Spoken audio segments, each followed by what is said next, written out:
What is the benefit of being part of TechStars versus you just having the Matt Kozlov accelerator in LA? Is it the marketing side of it? Is the dollars they bring? Is it the benefit that you don't have to do fundraising as in like for LPs?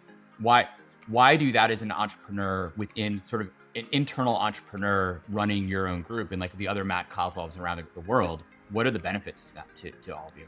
Ultimately, the goal of TechStars is to create 2 years of commercial value in 13 weeks. Wow. And the way we do that is through this give first approach where we surround our founders with hundreds of people who can add value and not just by coming in and giving some platitudes, but really rolling up their sleeves, making introductions, spending hours and hours of their time over the 3 months that we work with them and try to take these companies from point A to point W. Be consistent in doing what you say you're going to do. Yeah. Execute. Like follow through. Do not leave people on the hook. Do not ghost people. Do not be unreliable. Do not be late to meetings. Do not misspell words or be grammatically incorrect in your sentences. Like be competent. It's shocking. Consistent. So many people are bad at that, shockingly, like just being consistent and showing up every single day and just sticking with it. Because the more you stick with it, good things will come to you. But patience is part of it.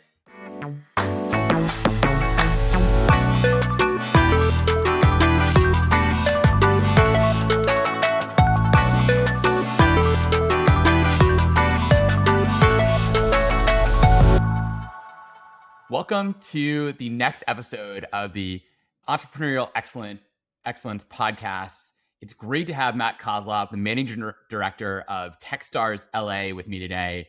He's someone who I feel just really privileged to have gotten to know over the past, I guess, about year or so, as we were really building out Levy and starting to say, hey, like, who do we want to partner with who understands and sort of groks the pain of the back office stuff and also works with lots of founders who need to find more time in their lives to get things done.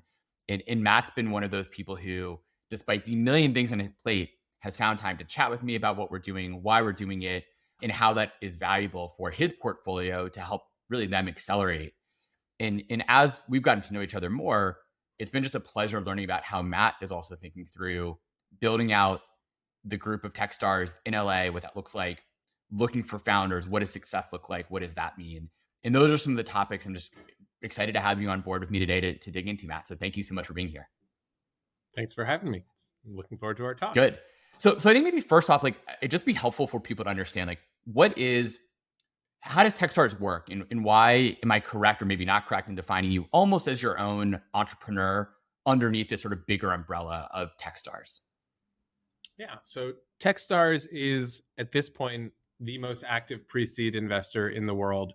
We're investing in over 600 companies a year globally across different regions, obviously, but also different industries.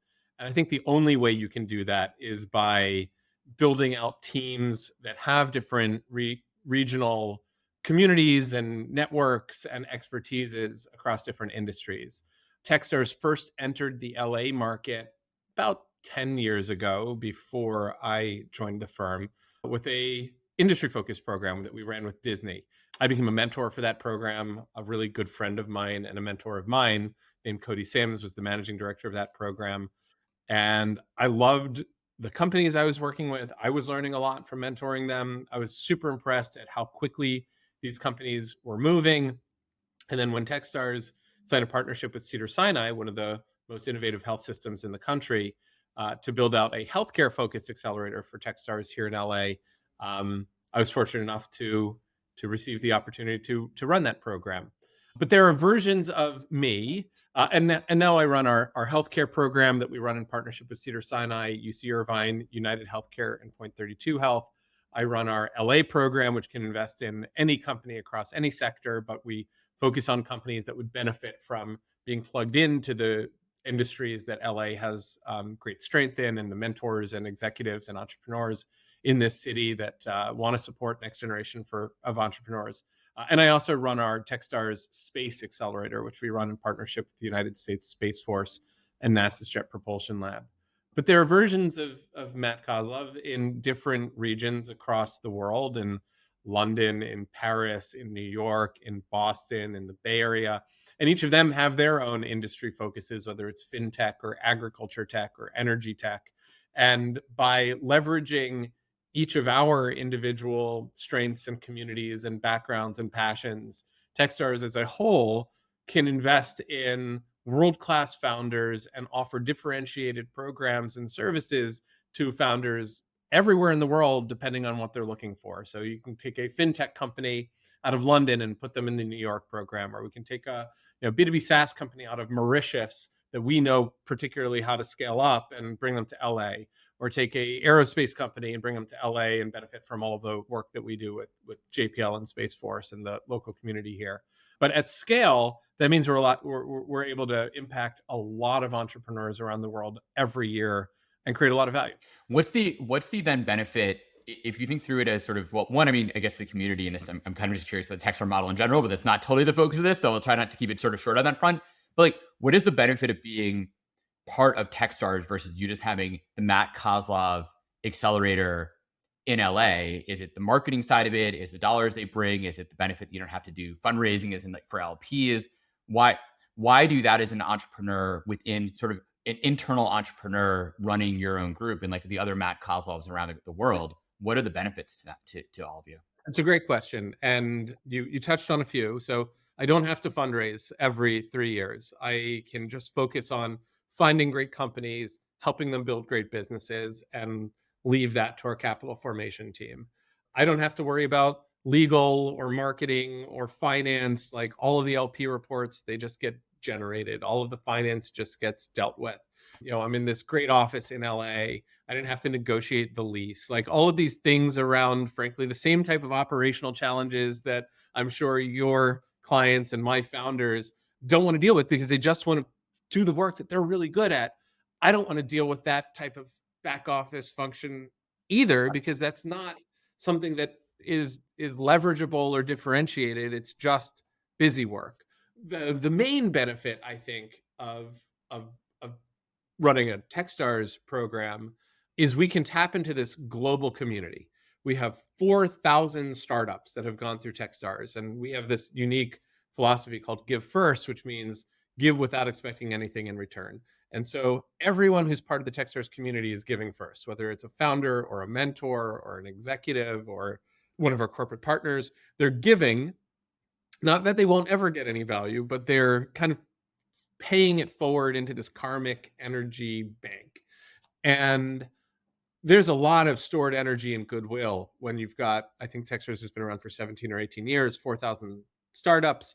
There's, like I said, 40 versions of me out in the world that I can plug into their networks and plug into their expertise. Each of my programs has about 300 mentors. So the space program has 300, the healthcare, the LA program. So I've got, 1,000 or something mentors just in my community. But then there are also amazing mentors that we can tap into from my colleagues' communities in Boston and Chicago and the Bay Area and the East Coast. It's a very large, very helpful community for me to be a part of. It also allows us to get some really, incredible Fortune 500 corporations, governments, nonprofits that want to tap into this innovation ecosystem and be involved with this as well. I think for any one of our programs to do that would be really challenging, but at scale, we're a large enterprise, and I think that value kind of spreads across the ecosystem and makes it a much more scalable model. So Matt, like you're obviously doing your job as a managing director at Techstars because you have certain ideas in your mind of what success equals or what excellence equals in your career. How do you define that? And then how do you push that for yourself? And then of course we're going to relate that directly to like the hundreds of companies you see a year and the 50 or so you actually invest in. So walk me through for yourself, like as an entrepreneur, what is success? What is excellence to you?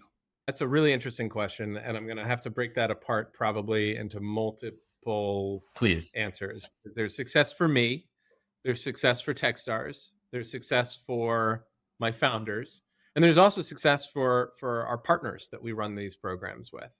starting with me, as an investor, I want my companies to be as successful as possible financially, and some percentage of that success will break out and carry through economically to me. And like every investor, we only make money when our investments make money. So I think that's a relatively simple one. The more of my companies that ultimately have great liquidity events, the better it is for me and my family. And I will say though, what I think a lot of entrepreneurs don't always fully get is like, that is the beauty of the system we have, is that you are nicely aligned with them. Now, I do think there's some misalignment sometimes, because as an investor, you sometimes want all entrepreneurs to shoot for massive returns because you're diversified and they're not. So there are some differences there. But overall, like, the beauty of the system is like, you're aligned with backing companies you think are going to be the most successful. And that is a wonderful part of the system we have.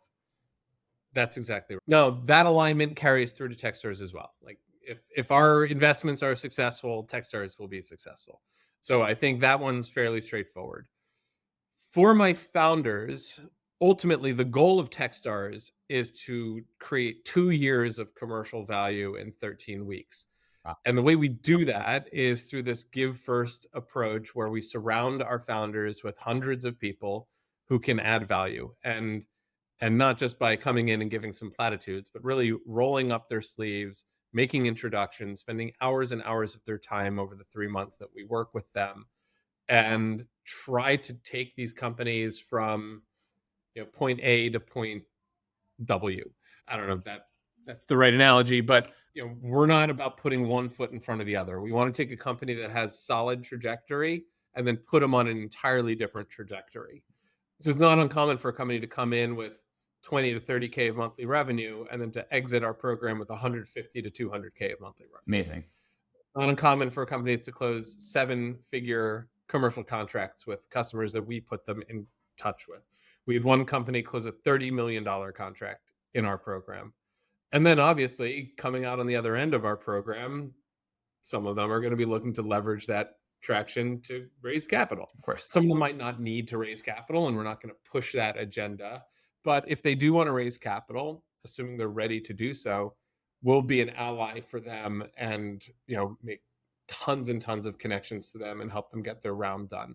So the shortest sort of metric for success that we look at is, did companies go from here to here? And for those listening, I'm pointing from down to up. Yep. In a very quick period of time, because in 13 weeks, that might not be a lot of time for the average entrepreneur, but for TechStars, it's as if they're completely transformed, force multiplying effect. We have companies close $7 million rounds, $10 million rounds, $6 million rounds that had like no product, maybe even before the program. And that's not every time, but at the end of the day, it's very easy to look at that as a step towards success. Yeah. But as you and I both know, we've been in this industry long enough. Just because you close a $7 million round doesn't mean your company is successful. Like, okay, now you got to go build a great company. I have plenty of companies who have raised $20, $30 million and not survived. Yep, and same with me. Tragic.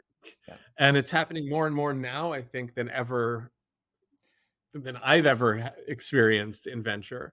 So at the end of the day, that's not success, just closing a round. Success at the end of the day is the long-term value of the business you're creating. And you're not going to know that for maybe 7 to 10 years. Yeah. And so I want to make sure, by the way, I want to let you finish the stuff about like these different levels of success and what that means. But I want to make sure we also really come back to that, because that is the key question that you're hinting at right here, which is basically what do the world-class entrepreneurs do to actually some people can win at fundraising, but they fail at actually building a company. So what are those qualities that lead to true long-term excellence and success, where you have a massive exit that's a win for everyone and every stakeholder involved? Like, that's the macro question, but keep going about like success. I want to get to you still and everything else, but I want to come back to that in a moment, because we've defined the parameters of success so far very narrowly to include financial success and very little else. And I think that when you look at some of the companies that we're trying to back, at least out of the LA programs that we run here in healthcare, aerospace, and the generalist LA program, we're looking for impact also on a human level, on an impact basis. We're looking at companies that will improve access to patient care, improve quality of healthcare delivery, including, reduce opioid dependencies, to democratize care, to improve national security, reduce reliance on carbon generating emissions. We're looking to invest in companies that can monitor the health of our planet. We're investing in semiconductor companies that will reduce our reliance on foreign supply chains, as well as technology that will, do a 10 to 100x improvement in compute power and change, Moore's trajectory. Like, we are really looking at some big ideas where, if they are successful, it will be good for all of us. And I think, and job creation and, successful governance and management of these companies, like, those all matter to us a lot. We don't want to create a bunch of companies that are bringing the overall quality of humanity down a peg. So we're really, really impact oriented too, at least from our footprint here. And so okay, so those are some parts of success. And then what are the parts, once again, even for you as an entrepreneur? Is it like, hey, like the impact that I can make? There's, I'm sure, some part that is the financial outcomes for you individually, because we all are incentivized that way. So there's nothing wrong with that. But what are the elements that are equal success to you? And I know we talked even briefly before we kicked off the recording. There's the family aspects too. Right? It's part of being a good person. There's also elements to that success. Now we're in the entrepreneur space, so building great companies is a huge component. But what other elements do you view as being part of, quote unquote, success? Yeah, I don't mean to give away your age on the call, but I think we're similar ages, and we both turned 40 not that long Yep. ago, and we're looking at this decade that we're in now as probably our peak impact years. Maybe, Historically, I don't know. 40 to 50 certainly shows that to be the case. I like to imagine that's getting longer and longer as health span is improving. It historically has been the case that 40 to 50 is your largest producing years, because you have the Yeah, experience and energy to do that's right. fantastic work. And the experience, the energy, the reputation, ideally, and the position to make the impact that you're hoping to make. And so I think about this a lot. What is the life and what is the output of this 10-year period that I'm looking to have? And part of it is financial. Like, I have some pretty ambitious financial goals, but I also want to look back on this period of time and say, look at all of the founders and companies that I helped bring into existence that are making a positive impact on humanity. I want to, like, every day I wake up and I'm at any given period, I'm working with 24 companies across my two programs, as well as all of my alums who have graduated. And I have like 140 or 150 companies in my portfolio right now. I want to look back at the portfolio that I have supported and be able to say, look at the amazing things they're doing for us, for and sometimes it comes back in totally unexpected ways. We have this company called Tasso, which is a company that makes a device that you can put on your upper arm, and using microfluidics, it extracts enough blood to be able to run most diagnostic tests without the need for phlebotomy. That's amazing. And for anyone who's thinking Theranos, this is like the real deal. They've been building in public for a long time. They have, tens of millions of dollars in DARPA grant funding. They've raised over $120 million of venture funding. They were used to do all the anti-dope testing for the Olympics and the UFC league. Pfizer used them for a lot of their clinical trials for the COVID vaccine. Like, this is a real company. And so I look back at that company and I'm like, it's working. It's like, thank God for Tasso, because the planet needs them. And I don't know if they would have been where they are if it weren't for the program and the support that we've been able to provide to them over the years. But even just like this past week, someone was telling me about this Netflix show. I think it's called like the Twin Study. I'm probably butchering the name of the show. They use Tasso as part of the show to do regular blood tests Cool. on the participants in the study to show the biological age and health of the participants that are being provided different diets. And like, that's a company that like we're deeply in love with, that now is entering the popular culture in a way that I don't think has happened before.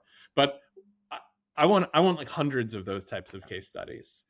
And so thinking through the qualities, right? So you've invested in 150 almost companies right now that have gone through your program. You've worked with closely mentor, all these other things.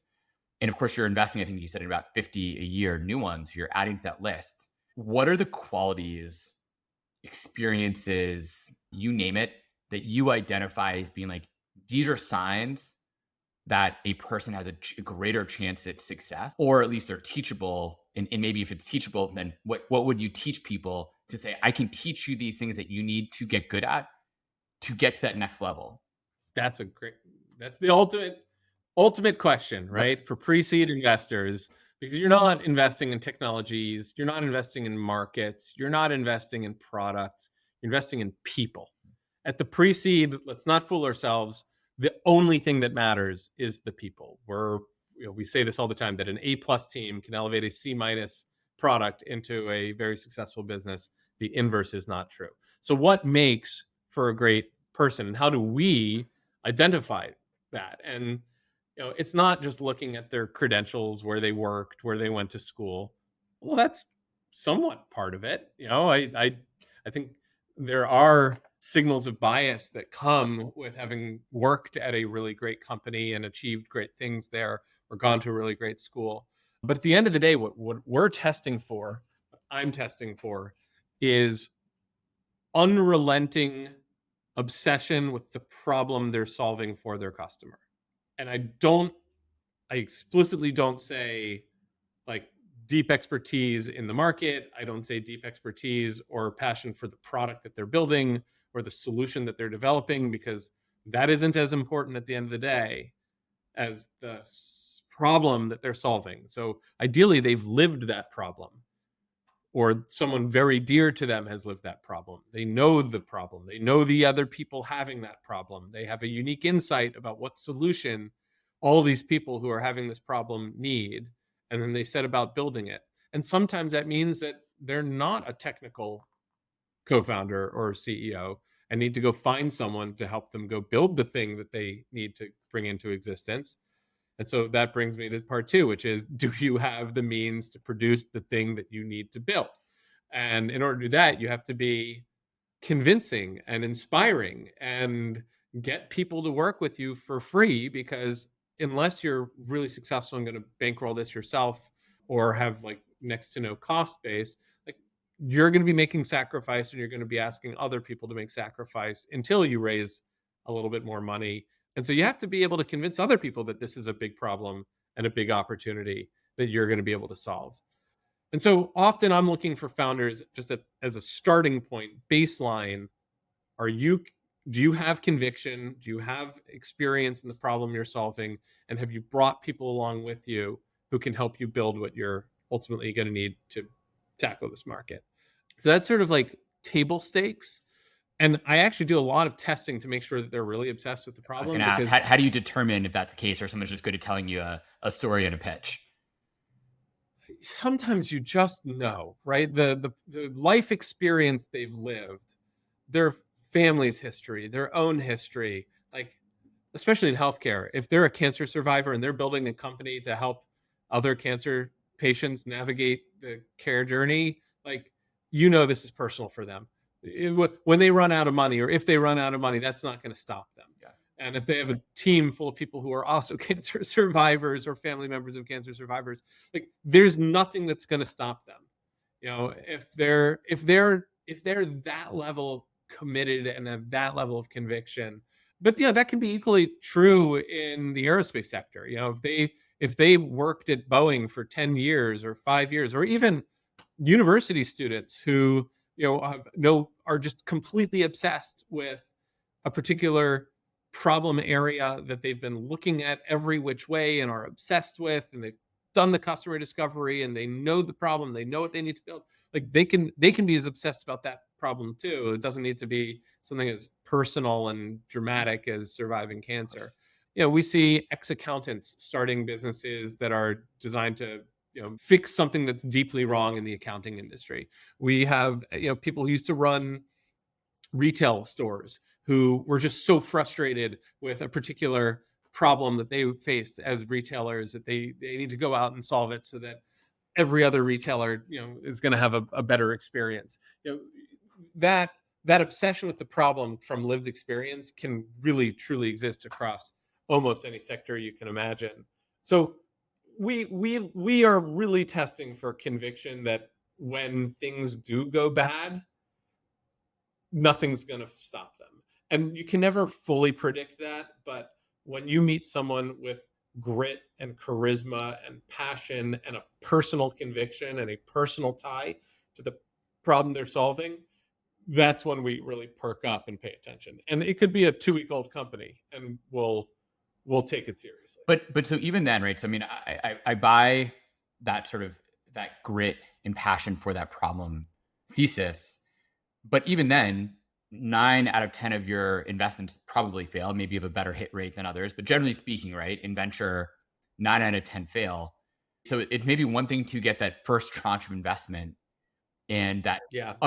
being unwilling to let anything stop you. But then at some point, something does stop you. I mean, I've had my own failed companies and I was passionate about it, but something still stopped me. We failed. What are the things that take the really great entrepreneurs to that next level versus ones who end up not give up is the wrong word, but at some point you say, I'm going to throw in the towel because there's better things for me to put my time and energy into. Yeah. So looking at, the 15 to 20 of my top performing companies, ones that have made it past Series B or beyond, often a trait that the founders have in common is they're operating at another level. Like, I think I'm a pretty smart person and I think I have pretty good head on my shoulders. The people that I am often seeing excel, I can't do what they do. I don't know how to describe it. Like, they have this extra gear, they have this extra charisma, they have this like X factor. Sometimes there are analogs, like they were triathletes. Like, I don't know about you. I can run 5 or 6 miles at a time.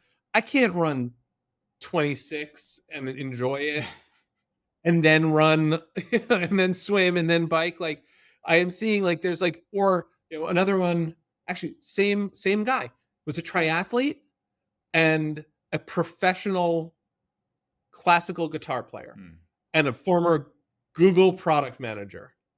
Like, the guy is unstoppable. But also, he doesn't know how to lose. But don't undersell yourself, right? Because you also, and using, I'll just use you as the contrast to that, right? You're someone who really, actually, I haven't told you, but one of the things I've been so impressed by when we've worked together is how it feels like you at least have a lot of time. You can write me back and you get on a call and do all these things. And I'm like, but I know Matt has a million things on his plate. I don't know how he has the time. So like, you might not be running marathons, but you're doing a work marathon and you're probably working 80 hours a week and still finding time for family things and all the other stuff. So you're maybe not all the other stuff, but like, you're finding time. So you're a marathon runner in a work sense, in my mind. I'm trying to work really smart, which is part of it. I use a lot of software tools to automate replies so that I have a 24-hour SLA when it comes to email, almost with everything. Like, whether it's a founder or investor or an employee, like, I'm generally getting back to someone within 24 hours. I have a lot of structure and formats I use to make sure that happens. I'm not always on it, but like, I'm down to 100 unread messages every day, and the ones that are still there are just longer term things that I haven't gotten around to, or things that don't need me to get around to it at all, or things that don't need me to get around to it at least for another couple of weeks. But I'm always prioritizing responsiveness and professionalism with everything I do. But I also have to balance that with saying no to things. So I say no to a lot of meetings. I say, or not now, try me in 2 months once I've figured out which companies we're working with. I've had to be less involved with other TechStars programs than I used to be. I used to mentor 5, 6 other managing directors programs every year. I would go to their demo days. I'd sit on their selection committees. Now I basically have to say, if it's not something that I'm doing for my founders or my prospective founders or my mentors or my team or my partners, it's not going to happen unless it's in the month that I have flexibility. So if there's anything I can do over email, great. Like, I'll send things on, anything I can do quickly. I'm like high leverage stuff, great. But I don't have hours to mentor other people that I would actually love to do. But if I'm going to fit all the work I need to do between 8 and 6, because like I want to get that workout in the morning if I can, and I want to be able to be home for dinner every night, and I I I do prioritize being home with my family and being present with them in the evenings, in the mornings, and on the weekends. And so you said 80 hours a week. I'm not working 80 hours a week. I think I'm working a really smart 50. Yep. And that's sustainable because I don't want to burn out. And that also means, empower my team to do more, and empower my partners, and empower my founders. And my dream is a flywheel where founders that went through my program 6 years ago are mentoring and investing in the companies that are going through now. And it's just an exponential loop of more and more people who come through one end coming back on the other. And my dream is that someday it just operates, and I can take that 50 down to 40 or Yeah. 40 down to 30. I'm never going to not be doing, but if I can serve more, right? Like I think I've got 50 under control. I don't know. What does 100 look like? Yeah. I haven't figured that out. No, but then the question becomes, going back to that founder you were talking about, or thinking about your top 20 companies and maybe your bottom 20 companies in the what you just described. So, but I'll put sort of words in your mouth a little bit. But what you just described is what I view as what a great founders do, who then become a CEO. So you've moved from, at some point in your career over the past 8 to 9 years of doing tech, being the managing director, move from being I'm a founder and I'm just going to do it all, to building a team, handing off as much as you can, saying no all the time, which I found historically is really tough for founders because they sort of feel like I need to own this. And so is that something you teach people? Is it something that you see that is that same sort of mindset what your top 20 do, and the bottom 20 just don't find a way to go do that? What are some of those qualities, or is that a shared quality? It's funny, I don't teach that. I mean, TechStars, by some requirements, because of how intense it is, requires CEOs to delegate a lot to their team. Like, we want our CEOs focused on the future, on new customers, on new investors, on expansion, not just servicing the clients that they already have. And in order to do that, often you need to get the CEO out of their business and focus in this process that we run them through. And then I think that in some ways, by necessity, teaches them, well, actually, I need to be focused on these things so that my team can be focused on these things. The founders who I think have embraced growth mindsets and adaptation by necessity generally learn it either by doing it and realizing something has to change, or this is not sustainable, or I'm not going to grow with this company, or they surround themselves with incredible mentors that are always 1 to 2 levels above where they are. So when you're in pre-seed, your mentors, if they're like Series A and other seed, or seed founders who have raised, $4 to $6 million, that works, right? Like the things that those people can teach you when you're pre-seed, or even if you're at the seed stage, like you want peers and people 1 to maybe 2 stages ahead of you. But when you're a Series B founder and you've got 250, 300 people working for you, or you're a Series A founder, you've got 70 people working for you, you need different mentors. You need people who are more advanced. And sometimes I can help them find those. Sometimes they need to be self-advocating and building those relationships themselves.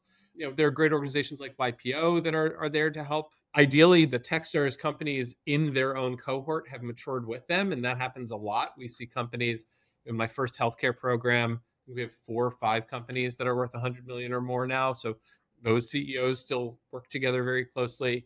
In the space cohort I ran, we have about 7 companies who have raised 15 million or more, and a few are in the like 70, 80. And I think they still actively work and support one another. But the CEOs who adapt are good at asking for help, are good at figuring out where to get that help, recognize that they have room to improve, are not, kings of their castle without advisors. Like they all know that for them to grow with the company and to take it to the next level, they need to surround themselves with people that they're going to learn from and take a really change and growth oriented approach, and never get set in their ways. And some CEOs can never make that change, and some don't really mature with their own company. How do you suggest, or what do you suggest? I mean, the mentoring is an interesting point that I haven't heard a lot of people talk about, but it's a good one. How do you suggest people find those mentors, work with those mentors? What questions should we ask? Is it just having a good peer group, or is it like actively seeking out? Because actually, I will say for myself, it's an area that I don't think I've done as great as I could be or should be doing on that front, because you get sucked into all the day-to-day work stuff, and then you have family things, and next thing you know, there's not a lot of extra time to just sit down with someone and be like, hey, can I just pick your brain on like, how do I take my company to the next level? That seems tough to do. The feedback that I'll pass along, and this was not my idea, and it's probably not even something that I'm doing myself, but something that my most successful founders do, is they would say that growing as a founder is part of your job. And that if you're not building time into your day, and you can use that time in other ways too. Like, I have one friend who goes, running with a mentor, that, or hiking with a mentor, or surfing with a mentor, and they'll do it at 9 o'clock on a Wednesday, because that is good for the business. If it's going to make you a better CEO, that's going to make your company more valuable. So I know it sounds easier said than done, because that hour you probably need to be in weekly staff meeting, or a weekly marketing update, or a investor call, or this or that. I think the answer is you just need to carve it out and prioritize it and work smart, not long. Yeah. And everyone's going to have different culture. Like, sometimes you got to push your team really hard past the point where they want to work. It can't be all the time, every day, every week, and they need to understand and be aligned and want to do it. You have to build a really good culture. But I think that building growth into your work schedule is probably the right answer, not take it out of your personal life. Yeah, no. It's something I said. I'm thinking about this myself, and like, hey, this is a good thing to add to my repertoire of things that I want to do to continue my own journey in growth. How do then people build? I mean, speaking of culture, are there certain cultural elements that you find your best companies building or having? So, in to contrast with that, you of course see lots of sort of the more famous companies and founders who are like Elon Musk or Steve Jobs, who are relatively mercurial and a little bit crazy in a lot of ways, but also achieve amazing outsized results. And frankly, people are devoted to working for them despite how insane it can be. But are they also just the ones we know about because they make for great stories in the newspaper, versus all the other founders who are actually just good people and know how to create a great culture, but it's not newsworthy? Yeah. I'm not going to comment on bad culture and toxic workplaces, because I think those tend to not work out well in the long run, and frankly are probably not companies that TechStars would be investing in, given the types of founders we're looking for. We're really looking for humble, coachable, ambitious, entrepreneurial, passionate people. But at the end of the day, like, we have a pretty strong no asshole rule when we're looking for founders. And that's going to rule out a whole class of founders that would probably be very successful, and that's fine. They're probably just not a good fit for our investment thesis, because we're looking for companies where the CEO is not a know-it-all. We want them to know a lot, but we also want them to know where they're weak and to proactively seek out help to shore those weaknesses up. And that is a self-knowledge, humility that not every CEO has, that is unique to TechStars. But I think like, a lot of the best companies have servant leadership approaches, where the CEO is the steward of the company and views themselves as the enabler of all of us to succeed. And I think that's a managerial philosophy that I really appreciate myself. Like, I don't want to micromanage or tell my team what to do. I want them to tell me what I need to do to make them as successful as possible, and to empower them to have ownership of their lanes that they need to execute what we're all trying to do. So set the vision. What are we all trying to do? All right, here's what you're responsible for. Here's what you're responsible for. Here's what I'm responsible for. And let's work together. I think that that's the kind of culture that we tend to see a lot of our companies put in place. And we try to create a collaborative culture, a build in public type of culture.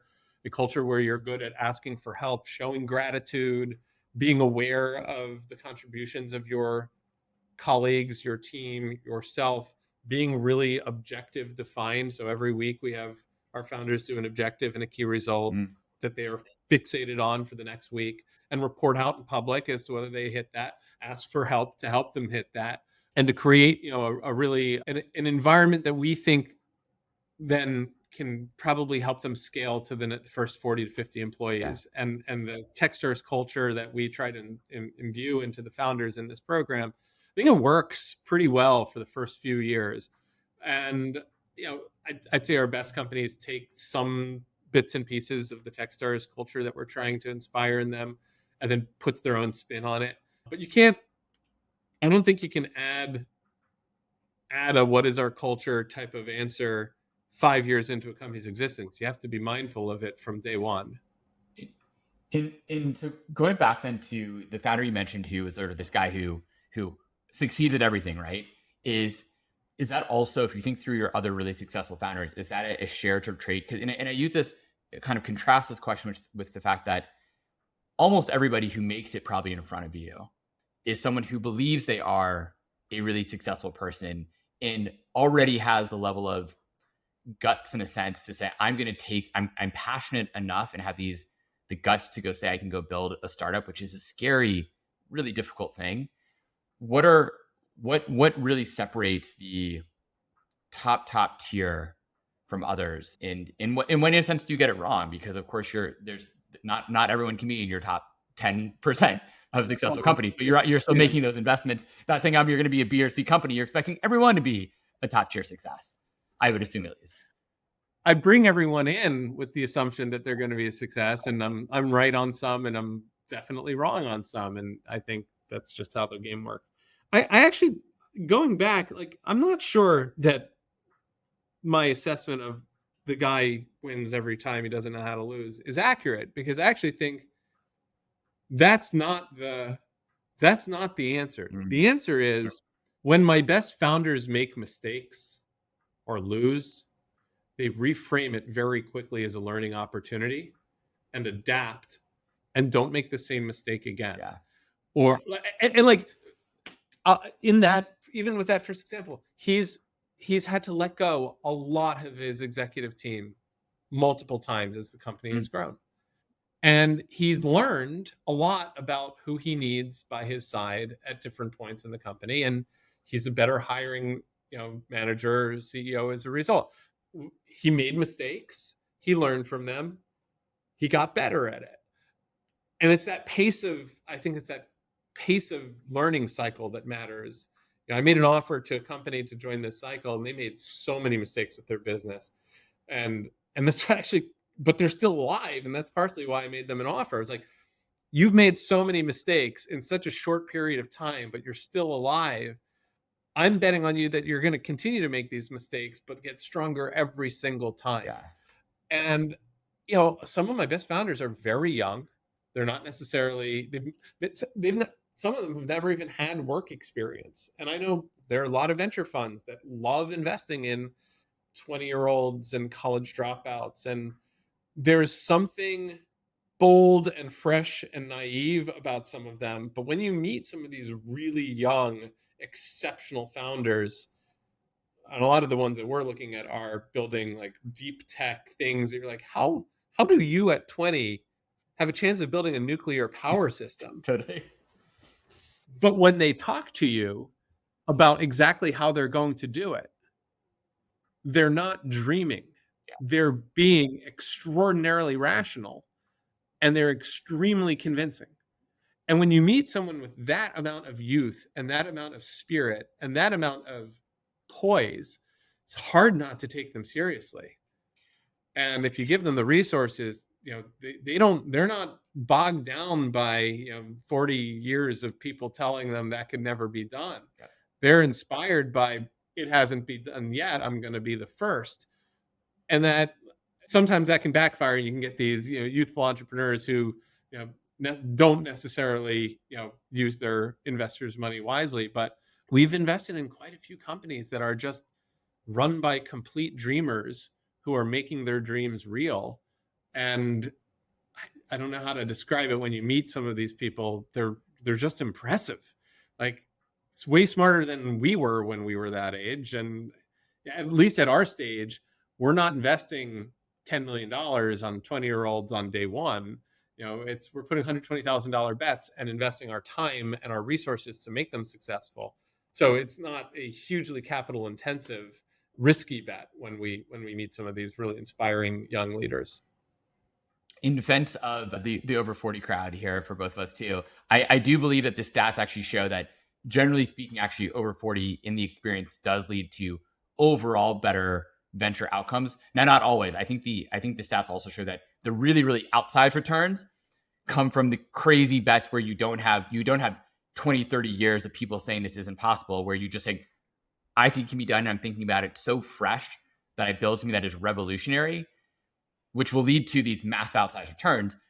But in many cases, a lot of returns are about incrementalism that is just significantly better than other things. So in fair trade-off, there's both.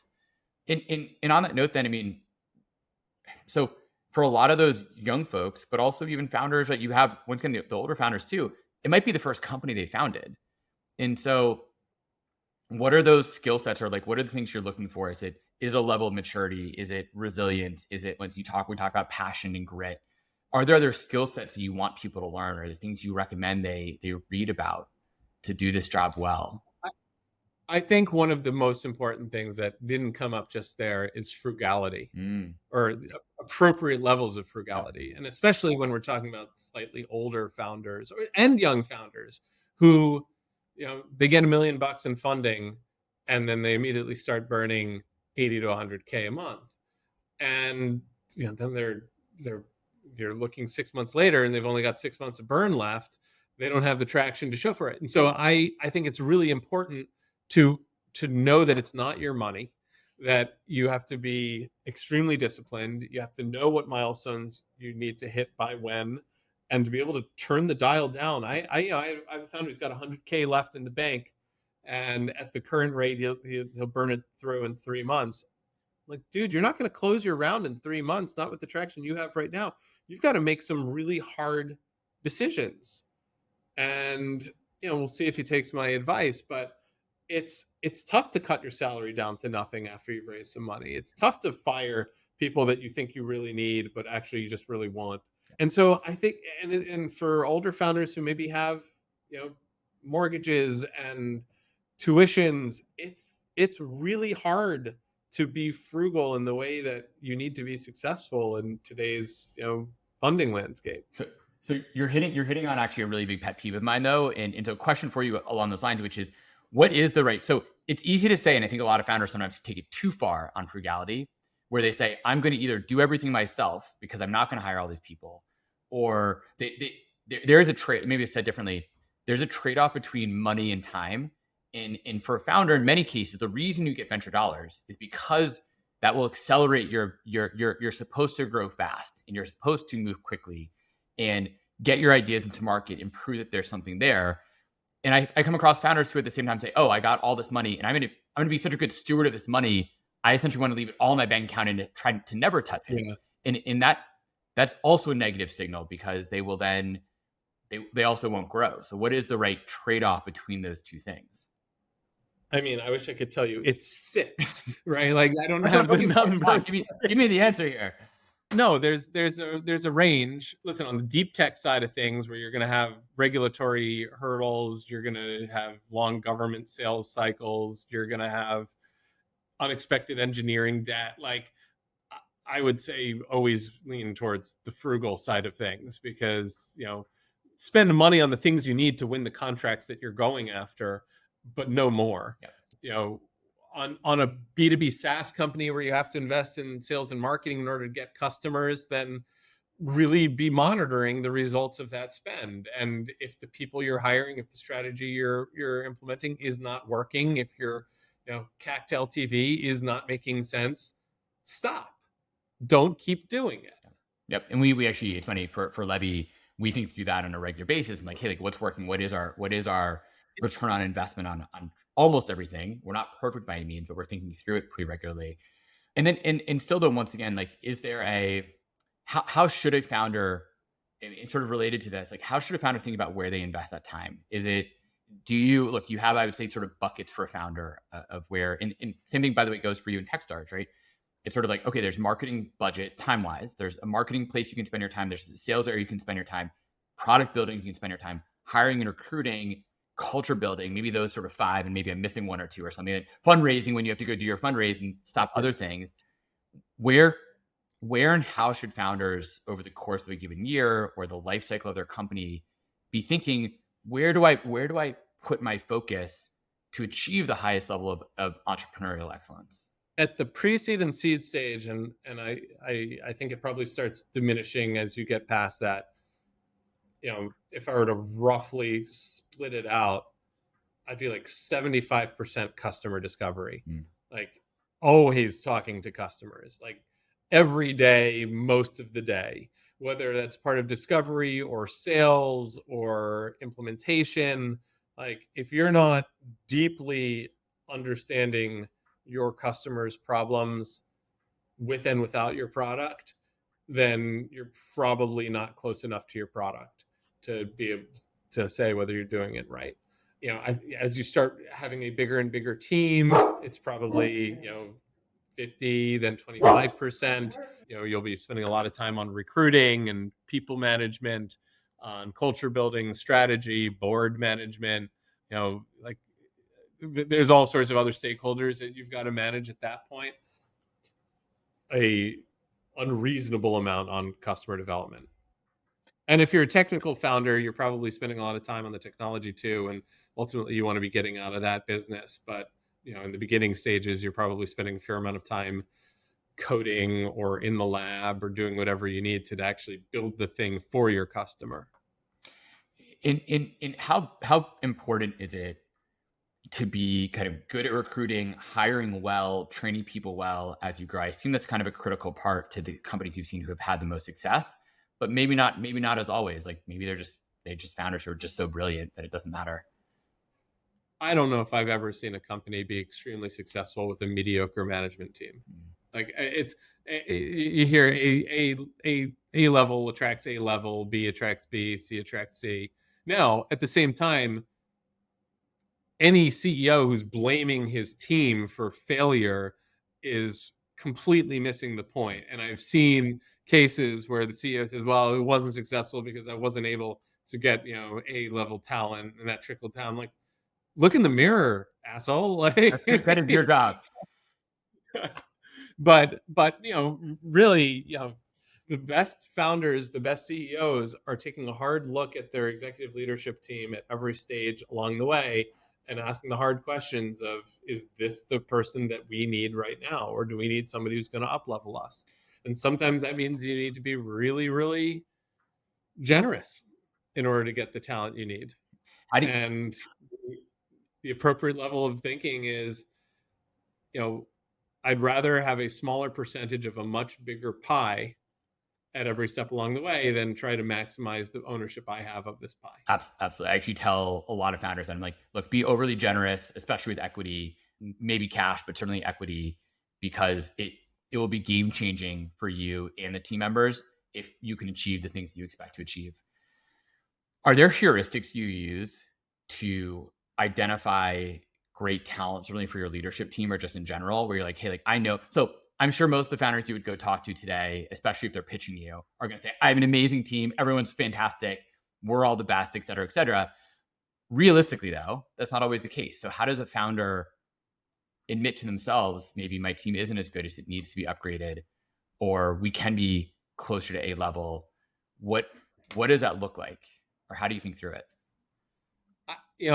In TechStars, I think a lot of founders get to see other teams' founders and see what other teams look like. And they look in the mirror and they compare and contrast. And I think that, if you are in an environment where you have peers who are running other companies that you can talk to about talent, that's why I think a cohort-based program like ours or YPO is really, really valuable resource for founders, because I do think you do need to be able to assess your team. And I think it's hard to do that when you don't know what other teams perhaps look like for similar stage companies.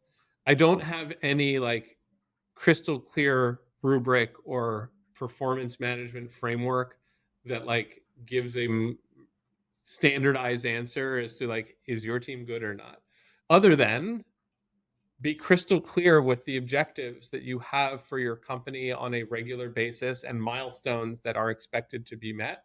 And if your team's not meeting those objectives, then I think there's some difficult conversations that need to have. Yeah. And maybe it's because the objectives were wrong and you need to set better objectives, or maybe you don't have the people that are actually capable of achieving them. Yeah. But I think if you make it more objective based as opposed to qualitative based, you're going to have a much more like crystal clear framework for are they meeting expectations of what we need at this time. Do you see some of the best companies in your portfolio who do a really good job with performance management and performance tracking, like either implementing OKRs? You said you guys do that for all of your companies to at least have an O and a KR, but like do you see that being implemented across the board? It was actually funny. There's an article I think I read this morning about how many, like 40% of companies this year we're all focused on performance management because they're reassessing all their teams. This is like every big company, not just small startups. Is that something that you see really good companies doing? Be like, hey, we are really going to be objective. We're going to do clear performance check-in, tracking, that sort of work, or just like, I'm going to hire great people and let's just go? That's a really interesting question. I actually am not close enough to my growth stage companies' performance management tactics and frameworks to know how to answer that question. Once a company graduates from my program, I'm usually either helping them fundraise or with commercial development or unpacking founder relationship issues. And I'm not an HR expert. I'm sure there are other managing directors at TechStars who know this stuff better than I do. I'll point them to frameworks here and there, but I don't have a really strong feel for what's the best. Fair. I will say my personal opinion on that is quick, fast feedback on performance management is really good. And so like at Levy as an example, we do monthly performance check-ins with everybody on the team. They're 45 minutes once a month. We do weekly one-on-ones in most cases. Sometimes it's every other week, but they're short, and we don't do biannual or annual reviews because it's way too long to get feedback. And so we do it on a regular basis, and it seems to work well. It's something we studied a bunch to come up with what we think is a really good way of doing it. And that tracks with how I like to manage my team, where I'm doing weekly check-ins with every founder. And I tell them, hey, like, I think it's a disservice if you are only finding out what I'm thinking about you and your performance once or twice a year. I want you to know in real time. And sometimes that comes across a little blunt, and and I warn everyone coming onto my team that like, I tell you how you're doing in real time. And that sometimes can be a challenge. As a firm though, we do a more formal performance management tracking system. Yeah, that makes sense. So kind of given sort of time and like where we're at with things, walk me through if you have any like extra like key lessons or takeaways. You're like, hey, like these are some of the biggest ones. And I'll ask you for like one specifically, but biggest key things where you're like, hey, look, if these are like the 2, 3, 4 things you're like every founder should really try to get good at and be good at to take themselves to the next level. Since look, no one's showing up at your doorstep being like, I'm going to fail in 2 or 3 years. They're there because they want to change the world. Maybe financially it's wonderful for them too, but they're there presumably because they want to change the world. And the outcome of that is they make a lot of money in most cases. What are things like, hey, like, this is what you tell your companies you need to get great at to achieve entrepreneurial excellence? I'm going to distill it down to three things. One is be crystal clear about why we should care. And I think so many founders are terrible at telling their stories, why this is a big problem, why your solution is compelling. What do you even do? Sorry, you use 20 different words that I don't understand how they fit together. Like talk to a customer or talk to an investor like we're still in 7th grade. And it doesn't matter if you're a quantum security company or a biological cancer therapeutic or an enterprise SaaS solution for sales. Like if you can't make me understand what makes you unique and different and why I should give a shit, you've lost me before we even start. Why? Just ask before we get to the other ones. Why are people so bad at that? Because it's something I totally agree with, and I think people are terrible at telling the stories. And by the way, I'll add you talked about like investors and customers, but I'd also add your team and recruits. Those people also need to hear the story and understand it, and probably told also in a 7th grade sort of way. to just make it as simple as possible. But like, why are people bad at that? And then how do you train to get better at it? If you're a founder who's not, maybe you're an introvert, you're not actually good in front of people, but you need to find a way to be. It's all about psychology. I think it's because people are in their head and it makes sense to them. So why doesn't it make sense to someone else? And maybe it makes sense to your whole team because you're all too close to the problem. You've all been using the same words to describe your problem and your product, and you're not actually hearing it fresh from somebody who's never heard it before. Or you make assumptions about what other people know about what you do and about the market. And they assume that when you say one acronym, they think you're talking about the same acronym. Like, there's just so many assumptions, and you have to break it all down to the bare bones basics that, like, a seventh grader who's never heard of your company, never heard of your industry, how are you going to tell them? And how are you going to make them care? And you really do. And it can be so hard. Like, I spend so much time trying to, and sometimes you need to tell stories that are outside your industry to ground it into something that people will care about. But it is not a simplistic thing to do. Every writer in the world has to do what they call kill your darlings, right? Cut out their favorite sentences in order to make the story better. My own personal story is that, when I was a teenager, I would write an essay and I would think, this is great. I think I wrote a really great essay. And then I'd show it to my father, who's an attorney, and he would, mark it up. And I'm like, I don't agree with that. Did he use a red pen? Because my dad's an attorney too, and he would mark it up with a red pen. Yeah, like I was exactly. one of his associates or something. And I'm like, no, I don't like your edits. Mine was better. And, of course I was wrong, right? Like I'm the one who wrote it. So I'm the one who thought it was good. Yeah. Right. So you're biased because it came from you in the first place. So I think that's probably part of it. So the second piece of advice that I think founders need to be really good at, and this is related to the first, is be interesting. Like, just be an interesting human being.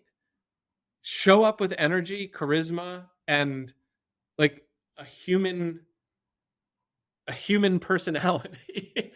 And that's easier said than done for some people more than others, but like, be likable. Be someone that whoever you're talking to wants to spend more time with, wants to get to know you, wants to be helpful.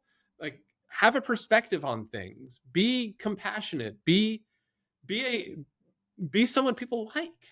And that's also easier said than done. I'll put words in your mouth there, but a question for you, like on that, along those lines, is what you're describing essentially curiosity? Like, in other words, like, I think one of the things that I've had to work at, because a lot of founders they want to tell their story, or they're scared to hear people criticize their story. So they will just like put it out there the whole time. And instead of asking lots of questions, and one of the things that I've worked on in my career is saying, like, I know I can tell a story pretty well, but a better story is one where I learn from someone else and then I can adapt my story to what they're saying, and having that level of curiosity. But I have that curiosity personally because I get to learn, right? Like, why do I enjoy doing these calls? Because I'm actually learning a ton from you. Like, I hope other people can learn from this too, but I've learned a ton in this past hour plus that we've been talking. Like, that excites me, that energizes me. So thank you, by the way. But do you find that is that actually a character trait that a lot of the best founders have, is just this level of overall curiosity? Yes, they're curious about their customers. They're curious about their employees' lives. They're curious about the world. Like, they read, right? I read all the time. Seriously, that's probably something that I should be asking in meetings when I'm interviewing founders. Tell me the last 3 books you read. And if they have no good answer, and by the way, it shouldn't all be nonfiction either. They shouldn't be all business books or industry books. Like, I want to hear that founders are reading really interesting science fiction books, or really interesting fantasy books, or really interesting modern fiction and contemporary fiction, and are reading books written by authors in India and South Africa. Like, I want to hear that people have curiosity about the world we live in and the lives that we are all living, and want to know the different perspectives. I read all the time. I watch everything. Like, I'm always trying to learn. I almost have to tell you, because I just think it's hilarious. Like, I literally just like, I kind of read 3 books at the same time. And the 3 that I'm reading right now, I think you'll appreciate all 3 of these. One is literally a book that says, like, I think it's titled like How to Get Rich, basically. And like, it's a book by a founder who didn't have any education, all these other things. And he like talks his whole story about like why it's good to be rich, get rich, all these other things. I don't agree with all of it, but it's pretty fascinating.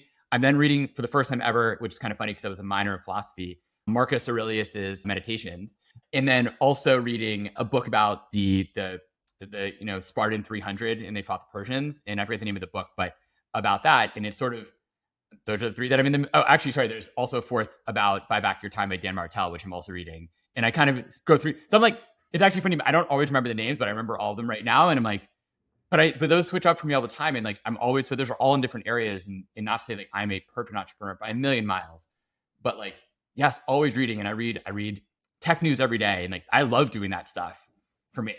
And my last piece of advice that I have to drop because I have a 2:00, be consistent in doing what you say you're going to do. Yeah. Execute, like follow through. Do not leave people on the hook. Do not ghost people. Do not be unreliable. Yeah.